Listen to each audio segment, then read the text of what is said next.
अच्छा, तो ड्रीम फोक के बारे में ऑलमोस्ट सबको पता चल चुका है कि एकदम से लाइक ऐसे ही बिजनेस ही ख़त्म कर दिया सेकंड में। ठीक है, तो यहाँ पे आज हम दो मेन लर्निंग की बात करेंगे इससे जो हमको सीखने को मिलता है। बट इस कंपनी के ऊपर हमने भी वीडियो बनाया था, ऐसा नहीं है कि नहीं बनाया था, यहाँ पे आपको देखने को मिलेगा भी कि यहाँ पे ये देखो ड्रीम फोक, एंड यहाँ पे 63% डाउन है। यहाँ पे यूट्यूब लिंक भी है, मैंने वीडियो भी बनाया था एंड वो वीडियो अभी तक है। मैं प्राइवेट भी नहीं करूँगा, कुछ भी नहीं करूँगा, जैसा है यहाँ पे लिस्ट में है, लॉस में है, लॉस में ही रहेगा।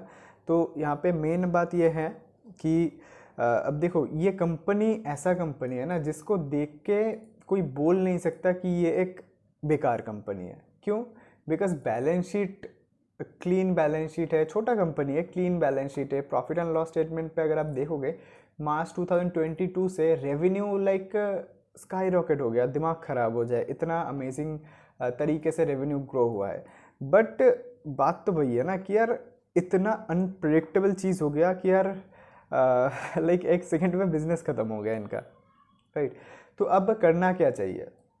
बिकॉज देखो मार्केट में रिस्क है एंड इस टाइप का भी रिस्क हो सकता है, वो भी आपको पता चल गया, राइट। तो यहाँ से सीखना, सीख के इसको कैसे, इस रिस्क को कैसे हम नेक्स्ट टाइम एलिमिनेट तो नहीं कर सकते, बट किस तरीके से ऐसे रिस्क से हम बच सकते हैं कम से कम लॉस लेके, तो उसके लिए प्लानिंग करना इंपॉर्टेंट है। तो उसके लिए दो लेसन हम आज के जो ये जो इंसिडेंट है इससे सीखने की कोशिश करेंगे, जो कि मैं भी बहुत ज़्यादा ध्यान रखूँगा अभी से। बिकॉज मैं लाइक अलग ही लेवल पे काम करता हूँ, जो कि मैंने लास्ट वीडियो में बताया कि मुझे रिस्क वगैरह से उतना डर नहीं लगता, वही बात है। तो यहाँ पे अभी अगर आपके पास ये स्टॉक है, मतलब मार्केट में न्यूज़ तो बहुत दिन पहले ही निकल गया था, बट अभी तक अगर आपके पास ये स्टॉक है तो ज़रूर आपको, मुझे वीडियो पहले बनाना चाहिए था इन। तो अगर आपके पास है तो आपको of course I think exit कर जाना चाहिए, बिकॉज कोई सेंस नहीं बनता इसको रखने का।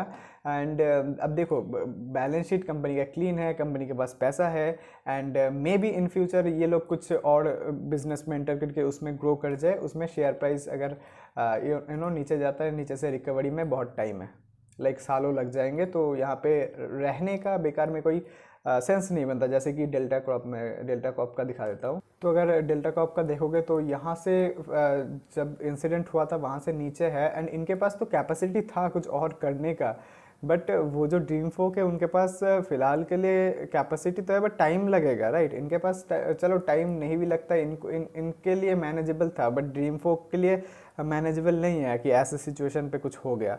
एंड देखो ऐसा नहीं है कि अगर आपने इन्वेस्ट किया तो आप बेकार में फंस गए, ऐसा नहीं है। यहाँ पे अगर आप इन्वेस्टर में जाओगे एंड डीआई में देखोगे, बेचारे मोतीलाल ओसवाल वाले भी फंस गए यहाँ पे। तो ये लोग तो कंटिन्यूसली सेल कर रहे हैं, जिसका तो कुछ कर नहीं सकते अभी। एंड मुझे तो लगता है कि इस कंपनी को फ़िलहाल के लिए रखने का कोई सेंस बनता नहीं। इन फ्यूचर अगर कुछ और कंपनी बढ़िया करता है तो देखा जाएगा। तो अभी यहाँ से जो दो मेन लर्निंग है, वो सबसे पहला तो आप सबको पता है डाइवर्सिफाई करना इम्पॉर्टेंट है।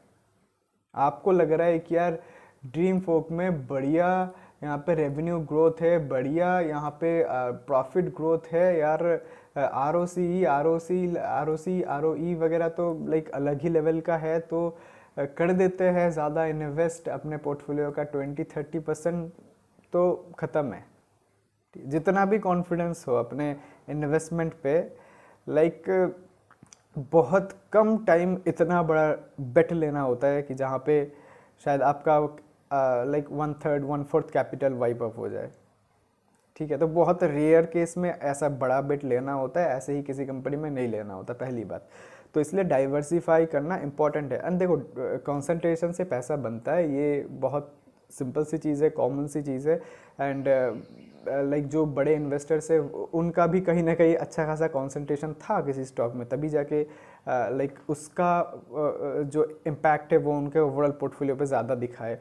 तो ऐसा होता है, बट वो बेट ऐसे ही नहीं लिया जाता एक कंपनी को यूँ ही एनालाइज करके। बिकॉज मैं अगर अपनी बात करूँ, मुझे कोई कंपनी अच्छा या बुरा डिसाइड करने, मतलब अपने माइंड में परसेप्शन बनाने के लिए 2 मिनट लगता है, एंड उसमें इन्वेस्ट करना है कि नहीं करना वो डिसाइड करने के लिए 10 मिनट भी नहीं लगता। अगर आप 2-3 हफ्ता 1-2 महीना भी रिसर्च करते हो, फिर भी आपको अपना डाइवर्सिफाई करके काम करना है। तो ये है पहला पॉइंट। एंड दूसरा जो पॉइंट है वो थोड़ा सा मतलब पहला पॉइंट तो लोग इग्नोर नहीं करते यूजुअली, हर कोई अपना रिस्क मैनेज करके काम करता है, बट दूसरा पॉइंट जो है वो हर कोई मेंटेन नहीं करता। एंड बहुत लोगों के शायद माइंड में ये पॉइंट है भी नहीं, बट इसको इनकॉर्पोरेट करना चाहिए। किस तरीके से? सपोज़ अभी अगर आप सोचो कि पूरे मार्केट में जितने भी स्टॉक्स है उसको मैंने एनालाइज किया एंड वहाँ पे मुझे दिखा चलो 80 स्टॉक्स, ठीक है, ऐसे हैं जिन पे मैं ट्रेड ले सकता हूँ, राइट। तो मैंने उनको क्या किया, मैंने उनको ऐसे ही अच्छे से, मतलब सबसे पहले सबसे बेस्ट कंपनी, उसके बाद सेकंड बेस्ट, अच्छे से ख़राब के कैटेगरी में, ख़राब तो नहीं है मतलब अच्छे से कम अच्छा, ग्रेट टू जो गुड कंपनी से, उनका एक लिस्ट बना लिया, ज़्यादा बढ़िया से कम बढ़िया, ठीक है। तो अगर मेरे पोर्टफोलियो में सपोज करो 30 कंपनीज मुझे रखना है, तो यहाँ पे टॉप 30 कंपनीज में रखूँगा, है ना। मैं ऐसे ही लाइक ड्रीम फोक को या फिर किसी कंपनी को ऐसे ही देख रहा हूँ, देख के लाइक मुझे अच्छा लगा तो मैंने इन्वेस्ट कर दिया। ये सही तरीका नहीं होता, बिकॉज क्या पता वो कंपनी आपके ये जो लिस्ट है उसके 45th नंबर पे आए, बट आपके पोर्टफोलियो के लिए तो ऑलरेडी टॉप 30 स्टॉक्स रेडी है ना ऊपर, तो इन पे ट्रेड करो ना। 45th वाले पे क्यों जाना है? नहीं जाना है। एंड ड्रीम फोक मेरे पोर्टफोलियो में भी नहीं था, बट मैंने वीडियो बनाया था बिकॉज अच्छी कंपनी है, कमेंट में आया था, एंड कोई बुरा बोल नहीं सकता इस कंपनी को। बट ठीक है, ऐसा नहीं है कि अच्छे कंपनीज भी खराब मतलब ख़त्म नहीं होते, ऐसा भी नहीं है। मेरे पोर्टफोलियो का कोई कंपनी भी ख़त्म हो सकता है इन फ्यूचर, तो जो भी होगा देखा जाएगा। बट द थिंग इज़ एक सिस्टम बना के काम करना होता है ना। तो इसलिए पहला पॉइंट तो है डाइवर्सिफाई करो, दूसरा पॉइंट ये है कि सिस्टम के साथ ट्रेड करो। सिस्टम बनाना इम्पॉर्टेंट है, विदाउट सिस्टम ट्रेड नहीं करना है।